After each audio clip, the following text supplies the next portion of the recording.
terinspirasi oleh ide Menteri Transmigrasi Muhammad Iftitah S. Suryanegara tentang Kawasan Ekonomi Transmigrasi Terintegrasi (KITT), maka muncullah pemikiran tentang Kawasan Ekonomi Terpadu (KET) dalam perspektif yang berbeda dengan Kawasan Ekonomi Transmigrasi Terintegrasi. Harapannya adalah pemikiran ini akan dapat memperkaya konsep pembangunan kawasan transmigrasi (KTrans) sebagai KET untuk masa kini dan masa mendatang. KET versus KEK. KET berbeda jauh dengan kawasan ekonomi khusus (KEK) yang memiliki persyaratan rigid sesuai dengan peraturan perundang-undangan yang berlaku. Sedangkan untuk KET sebaliknya lebih longgar. Walaupun untuk menjadi KET juga harus memenuhi persyaratan tertentu. KEK adalah area dengan batas tertentu yang berfungsi untuk kegiatan ekonomi dan mendapatkan fasilitas khusus. KEK didesain untuk mempercepat pertumbuhan ekonomi, mendorong investasi asing, dan mendukung industrialisasi. KEK menawarkan fasilitas fiskal, misalnya pembebasan pajak, dan non-fiskal, misalnya kemudahan birokrasi bagi para investor. KEK memberikan dampak positif bagi pertumbuhan ekonomi, investasi, dan penyerapan tenaga kerja di wilayah tersebut.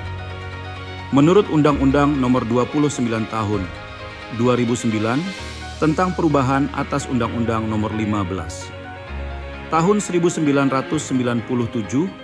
tentang ketransmigrasian, kawasan transmigrasi (KTrans) adalah kawasan budidaya yang memiliki fungsi sebagai permukiman dan tempat usaha masyarakat dalam satu sistem pengembangan berupa wilayah pengembangan transmigrasi atau lokasi permukiman transmigrasi. KTrans memiliki dua fungsi, sekaligus yaitu fungsi permukiman dan tempat usaha sekaligus. Artinya KTrans selain sebagai tempat tinggal, juga menyediakan lahan dan fasilitas untuk masyarakat melakukan kegiatan ekonomi seperti usaha pertanian, peternakan, atau usaha lainnya.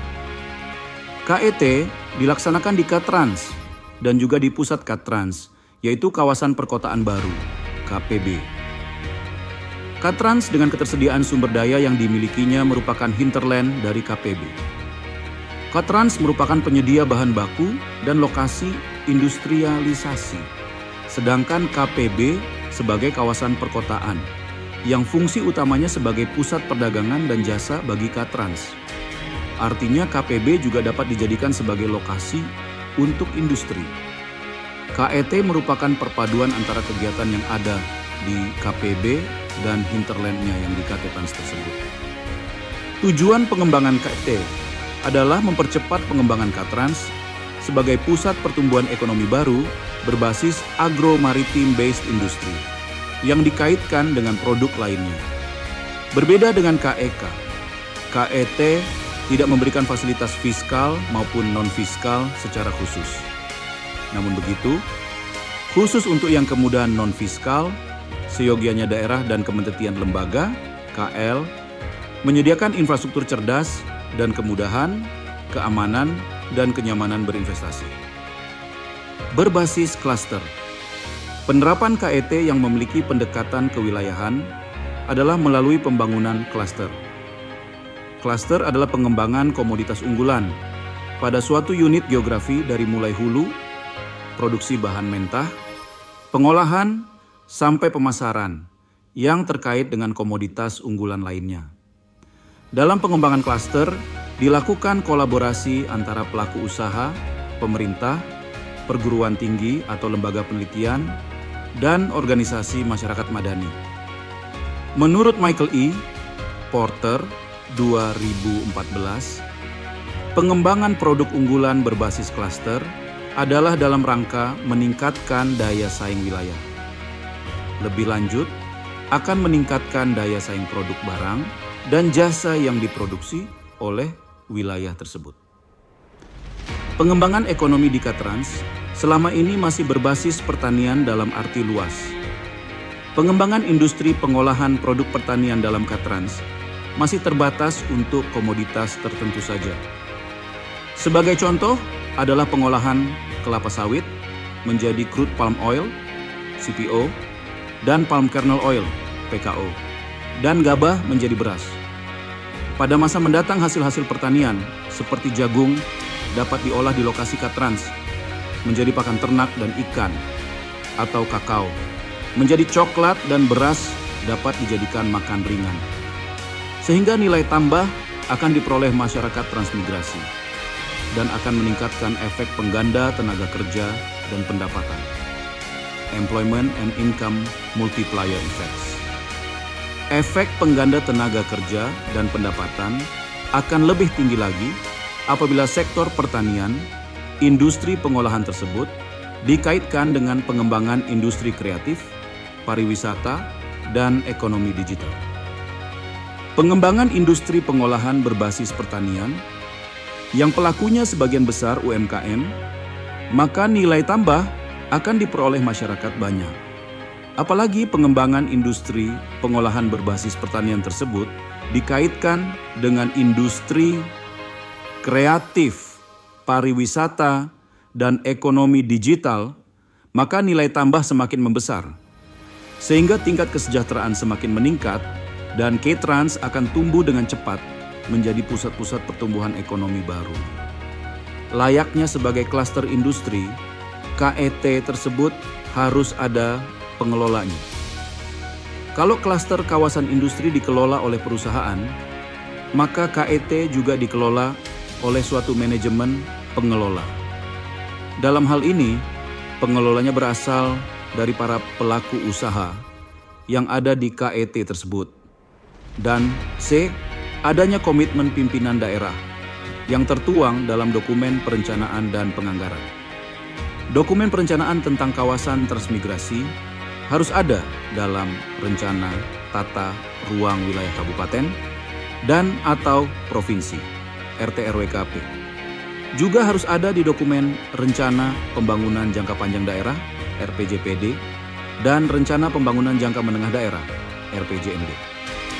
Namun semua komitmen dalam bentuk dokumen perencanaan tersebut tidak ada artinya apabila pimpinan daerah tidak memiliki afirmasi pembiayaan pembangunan kawasan transmigrasi yang tertuang dalam anggaran pendapatan dan belanja daerah, APBD.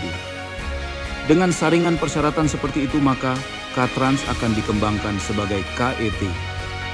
Apabila terpilih 3 K-Trans dan tersebar secara geografis, itu sudah sangat baik. Jangan berpikir untuk diterapkan di banyak lokasi dulu, karena akan menjadi tidak fokus dan kemungkinan kegagalannya besar. Secara matematis, pengembangan KET merupakan fungsi dari kepemimpinan. K, kelembagaan. L, sumber daya manusia yang kompeten. S, inovasi dan kreativitas. IK, modal sosial budaya. SB, modal sumber daya alam dan lingkungan. SDAL, pasar baik domestik maupun luar negeri. P, infrastruktur cerdas, YOIC, dan investasi. Fungsi tersebut dapat dirumuskan sebagai berikut. KT equals F, K, L, S, IK, SB, SDAL, PICI. Secara rinci uraian dari masing-masing faktor tersebut sebagai berikut.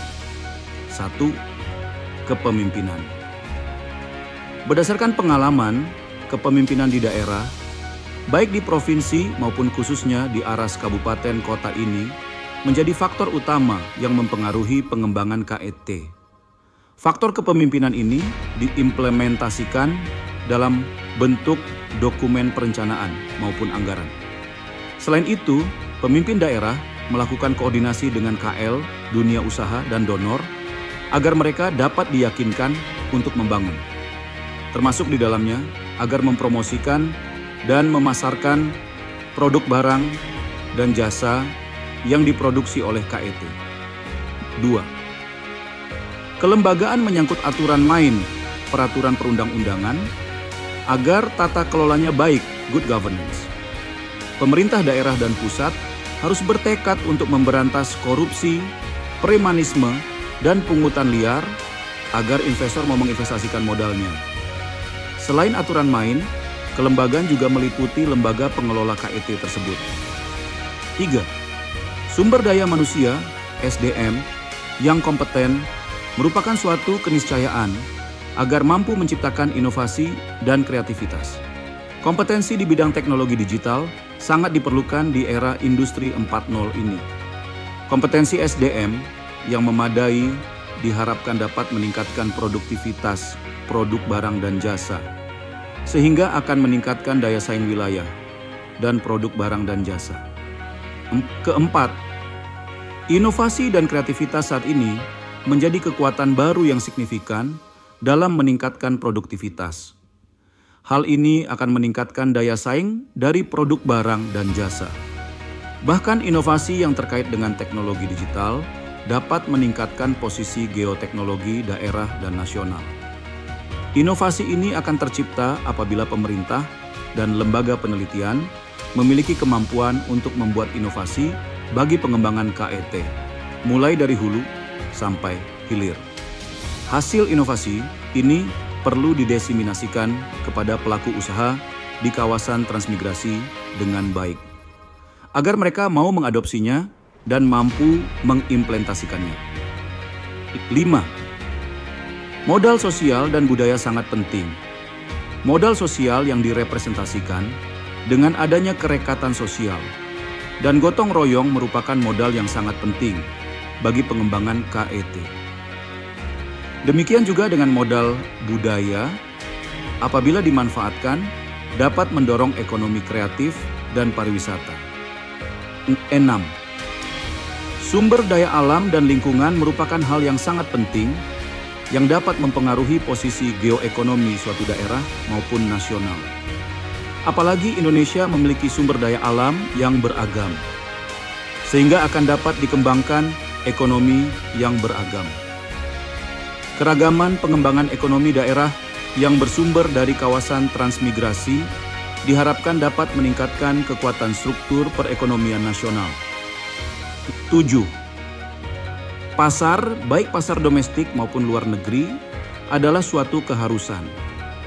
Pengembangan KET tidak hanya mengandalkan supply side strategy, tapi yang paling penting adalah demand side strategy. Indonesia beruntung memiliki jumlah penduduk yang besar, walau daya belinya belum besar. Sehingga dalam kondisi perang dagang yang terjadi saat ini, pengembangan KET dapat dilakukan untuk pemenuhan kebutuhan dalam negeri terlebih dahulu, contohnya pangan. Namun, untuk beberapa komoditas ekspor seperti minyak sawit, kakao, dan produk coklat, maupun karet tetap perlu ditingkatkan. Dengan melakukan diversifikasi pasar luar negeri, diharapkan dapat menyerap produk-produk tersebut. 8. Infrastruktur cerdas. Infrastruktur cerdas merupakan kombinasi antara infrastruktur konvensional, infrastruktur transportasi, energi, telekomunikasi, air, dan sanitasi. Dengan infrastruktur digital, internet, AI, robotik, big data, drone, dan lain sebagainya. Ketersediaan infrastruktur cerdas yang merupakan ketersediaan infrastruktur yang berwujud tangible infrastructure. Harus disertai juga infrastruktur tak berwujud, intangible infrastructure. Bentuk infrastruktur tak berwujud ini adalah rasa aman dan nyaman, sehingga para pelaku usaha betah untuk berusaha dan tinggal di KET. Dan 9. Investasi, baik dari pemerintah maupun investor, dari dalam negeri maupun luar negeri. Investasi dari dunia usaha merupakan motor penggerak utama bagi pengembangan KET. Oleh karena itu, pemerintah daerah dan pusat harus dapat menciptakan iklim investasi yang kondusif dengan tata kelola yang baik, adanya kepastian hukum, memberantas korupsi, premanisme, dan pungutan liar, dan penyediaan infrastruktur cerdas yang berwujud maupun tak berwujud yang memadai. Akankah daerah terpikat? KET seharusnya dapat memikat daerah untuk mengembangkannya.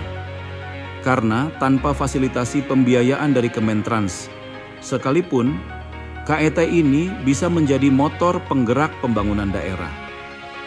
Pengalaman menunjukkan bahwa pembangunan kawasan transmigrasi telah menjadikan 116 ibu kota kabupaten dan 3 ibu kota provinsi.